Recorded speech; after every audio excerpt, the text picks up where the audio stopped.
Downfall is a mess. Let's just open up with that and get it out of the way.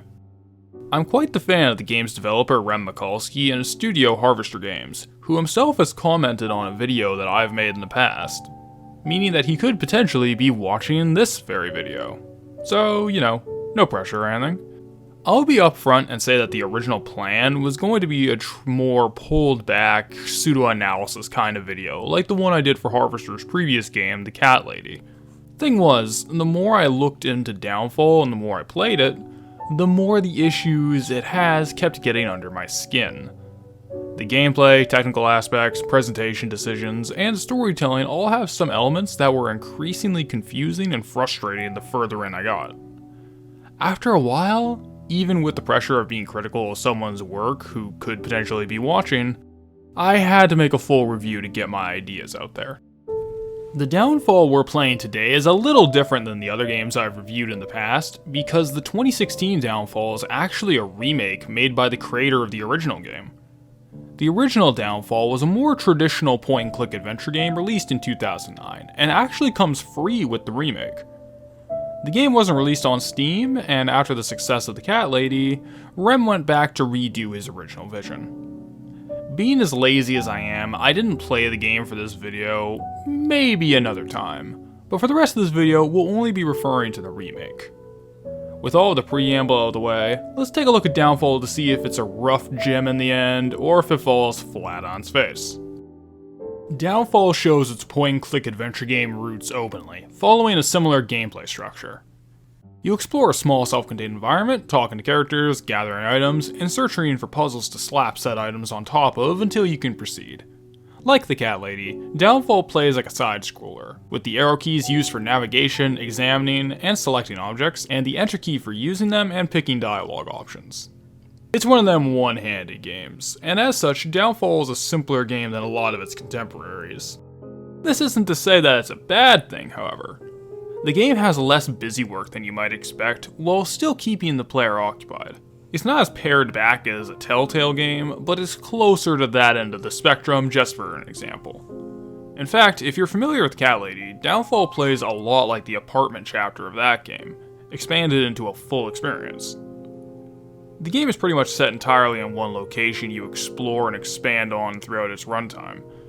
Downfall makes the most of its location, and the Quiet Haven Hotel acts as a fairly good environment for an adventure game, as well as being a fun little reference that you can clap at when you understand it. Downfall is another one of those your choices matter kind of games, and while it does hide it better than most, it does lead to a whole host of other issues which makes it worse overall.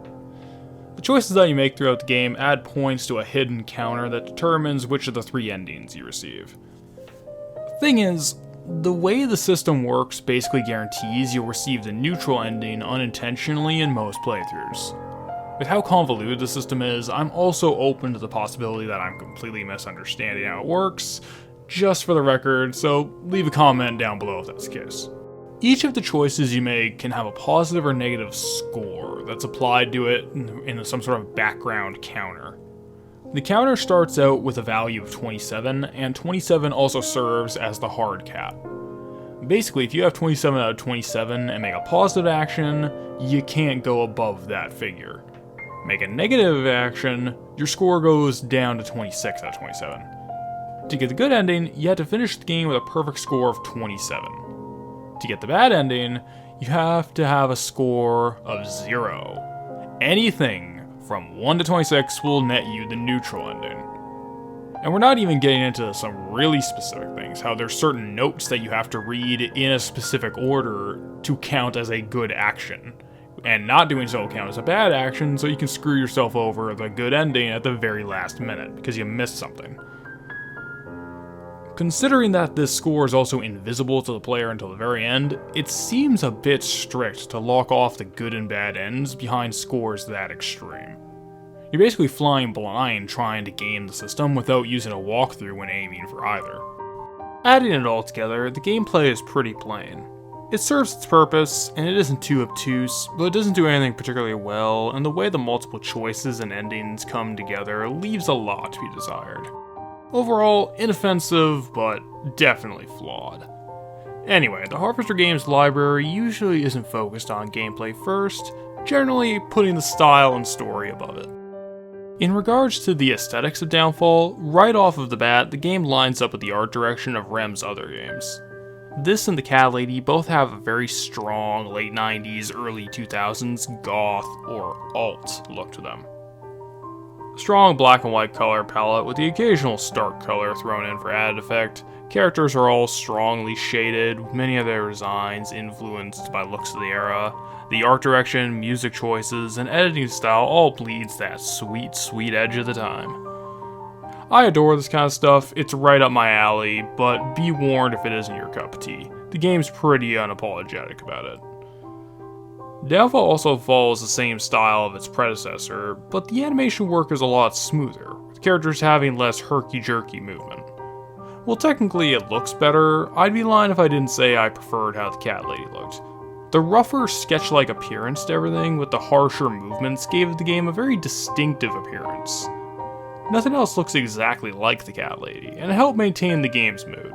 Regardless of preference, Downfall is pretty cool from a visual standpoint, and the game does do some unique things with transition work and screen staging which can leave an impression. Not always a positive one though, as the busy screen art can occasionally block the player's view of certain text prompts. This kind of inconsistency in quality stretches to the game's audio as well. The voice acting is a total mixed bag, but that's not what I'm really taking umbrage with. The real issue boils down to the varying quality of the audio. The performance audio can range from smooth and clear at one point to scratchy at others. Sometimes it's the same actor having that quality divide in their delivery. The game's subpar audio mixing also plays a factor here, as the game's music can overpower the dialogue at times. Without the subtitles, the game would be inaudible in some scenes.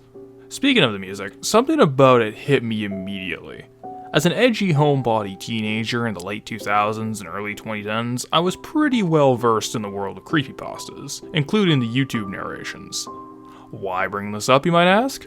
Downfall makes use of the music of Miyuji, the guy who composed the music scene in basically all of those videos. Well, heard in all of those videos, you know what I mean. Anyway, it's not like the music chosen doesn't work well enough for the moments they're used in, but it was just jarring for me to hear this stuff again. One more issue about the music in Downfall is some truly baffling choices for the songs used in certain scenes. Basically, sometimes the game pulls out what I can only describe as punk rock montages for certain moments, and even for my edgy tastes, they really do not fit. Even if I showed them out of context, it would not get across how jarring they come across in context. It's not even as if I necessarily disliked the songs, they just do not remotely fit in the context of the scenes they play in. Downfall has a lot of issues, even with its style. It's basically just down to the story to salvage the entire game at this point. So let's tear into it. Story really is the primary draw for Harvester Games' output, and Downfall is no exception to that. But overall, it's probably the messiest aspect of the game. There's some really interesting subject matter covered here, but confused themes and execution bring down the experience on the whole. The game also wears its influences on its sleeves. The Shining movie is one, with the hotel setting and repeated image of a guy lumbering around with an axe. However, the two real sources of inspiration are Silent Hill 2 and, by virtue, Lost Highway. The game centers around a married couple, Joe and Ivy Davis, whose relationship is on the rocks and are trying to have one last vacation to put some life back into it. Ivy starts panicking about something in the hotel being extremely wrong, especially with the manager, and the couple end their first night by having one last blowout argument. The next day, Joe wakes up to find Ivy missing, and now has to go on a quest through the symbolic Nightmare Hotel to find her. I think it's worth pointing out now that the direct plot of Downfall, and the Cat Lady for good measure, is secondary to the mood, characters, and idea that the story's throwing around. This kind of fast and loose, dreamlike plot usually is not everyone's cup of tea, and I'd be lying if I didn't think Downfall's execution of what plot it does have wasn't seriously flawed. However, even the areas it does focus on leaves room for improvement. No major spoilers yet, obviously, but Downfall is a game trying to take on some pretty heavy and poignant subject matter. the collapse of a relationship, eating disorders, questioning what responsibilities one has for a loved one with mental health concerns, and clinging to a romanticized past. Thing is, as compelling as the subject matter can be, Downfall is also extremely confused with its thematic content. It presents and concludes its themes in odd, sometimes conflicting ways. The game also has a habit of trying to present some pivotal scenes in an extremely over-the-top, hardcore way. Trying way too hard and making these moments come off as a bit silly. There are a few I could point to, but the big one is a miniature spoiler. Granted, it does happen in the first half hour of the game, and the sequence is completely optional as it is the only scene in the game that you can skip entirely. But you've been warned. The game's prologue shows a young Joe and Ivy meeting for the first time. Joe forgetting to keep an eye on his little brother, and said little brother dying in an accident after playing at a construction site. How would the kid die, you might ask? Something like falling from a high place? Nah, son. That little bastard somehow finds a box of grenades in London, England, mind you, and blows his ass up while playing with one. Look, I get that this might make me sound insensitive, but this scene is fucking hilarious. The entire point of the prologue is just to establish a backstory for Joe and Ivy's relationship, bonding over a mutual trauma, but it being this over the top just makes it come across as just absurd. It's too ridiculous to be tragic. It ties back to the punk montages I went over earlier. Downfall in general has an issue with subtlety and goes overboard in moments where a subdued approach would have been far more effective. I can't end the non-spoiler section without saying, overall, I did get a fair bit of enjoyment out of Downfall's narrative. At the end of the day, I do enjoy Rem's style, and the ideas it does toy around with do leave an impression. The thing is, without going into the spoilers, I have to dance around his real strengths, and admittedly, its crushing weaknesses. Jump to this point of the video for the total concluding thoughts, assuming spoilers are even an issue for people anymore. Like, seriously, do people even heed these spoiler warnings? Anyway, for the people who haven't played the game and don't care about spoilers, we'll go over more of the plot to give some context. Because I care about you. After Ivy goes missing, Joe learns shortly after that he has to kill these 4 entities called the Memories of Sophie, each one being a more monstrous progression of the last. Along the way, Joe meets up with another chick named Agnes, a peppy and positive gal who has some mysterious purpose. The gist of the game is this. Downfall takes place pretty much entirely in a nightmare Silent Hill-esque world, and pretty much everything, environment and characters included, are all symbolic. Agnes is the part of Ivy that Joe fell in love with, as the game puts it, but it might be more accurate to say Agnes is Ivy without all of her personal baggage. What baggage? This is where the 4 Sophies come in. See, Downfall is another one of those mental illness is the real monster kind of stories. But in the game's defense, it does do an interesting perspective shift with the premise by making the protagonist more of an outsider looking in, with Ivy being the focus. Ivy's major hang-ups come from her lifelong eating disorder, which is apparent from her childhood as shown in the prologue and illustrated with a nightmare scene depicting a bulimia episode. The 4 Sophies then represent how Ivy saw herself at different stages of her life. A kid surrounded by broken mirrors, probably first becoming truly insecure, a young woman at a party where self-hatred and weight became intertwined, the extremely warped current self who's extremely obese, and the monstrous, fearing for her future self who does not even resemble a human being. Each of these is a direct manifestation of Ivy's insecurities of the past, present, and future, all of which Joe tries to fix by killing. One of the core ways the game establishes Joe's character is how he deals with the Sophies, brute force and hack job solutions. The game's constantly showing this, with how he kills them, axes down doors, hacks up a pig's corpse for a quick puzzle solution, so on. It's safe to say that this kind of quick and easy behavior could be extended to how Joe would have dealt with Ivy's condition in their day-to-day lives. He demands that she tells him exactly what she was thinking and feeling, and you can see a chair chained to the floor and a dinner table in their apartment during the game's climax. Also, notice how through all of this you never hear or see any real indication of Joe trying to get Ivy real professional help. On that note, notice how the four Sophies never actually attack or pose a threat to Joe at any point.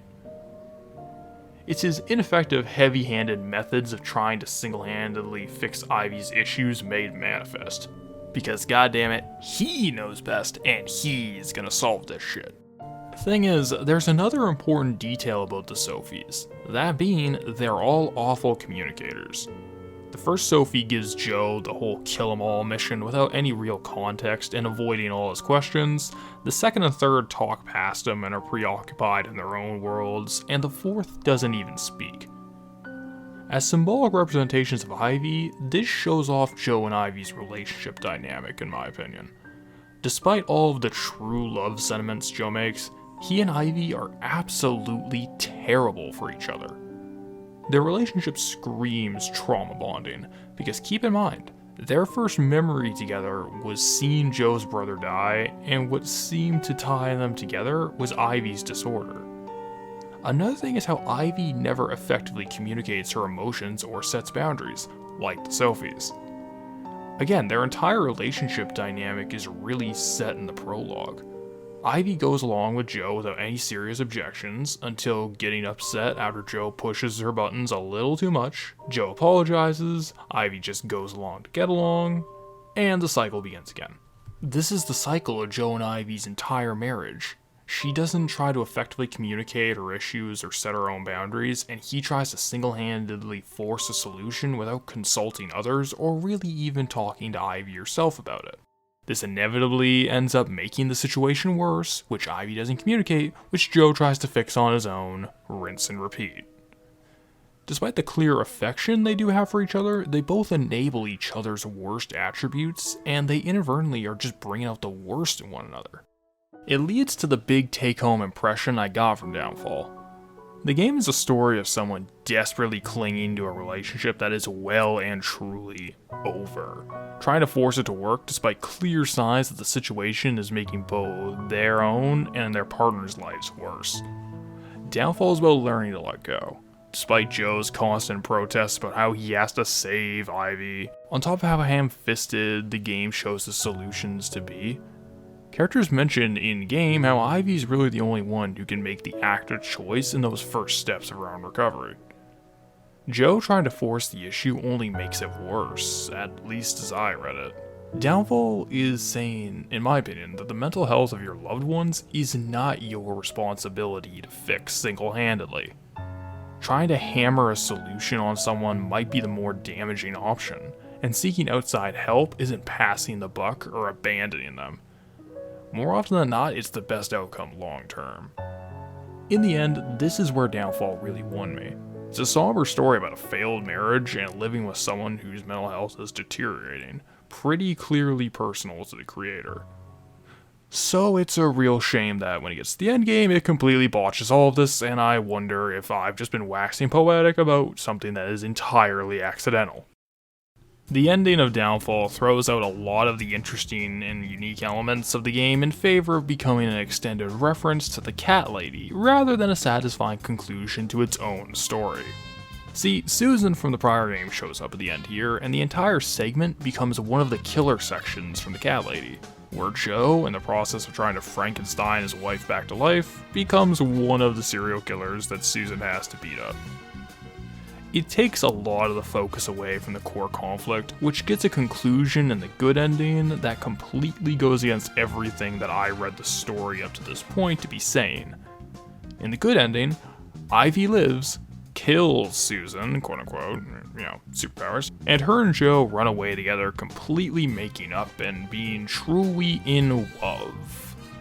How fucking romantic. Keep in mind, this is the good ending, and all of this is played straight. It makes Downfall out to be more this dark love story about a man never giving up on his wife, which is a total 180 from how I had read it up to that point. I'll admit that this could just be me getting upset over a story not being what I wanted it to be. That's certainly a possibility, I'm quite biased. But it really does come across like the story was trying to present itself the way I described, in very explicit detail, only to just completely swerve on it in the 11th hour. By the end, I'm left confused about just what exactly Downfall is even trying to express. Downfall has some interesting concepts, but questionable execution. I respect the game a lot for its ambition, and as a fan of Harvester games, I'm certainly glad I played it, and overall did enjoy it by the end, to some degree, but by the time I reach the ending, Downfall usually leaves me with a sour taste in my mouth. If you enjoyed the Cat Lady, I'd say check out Downfall.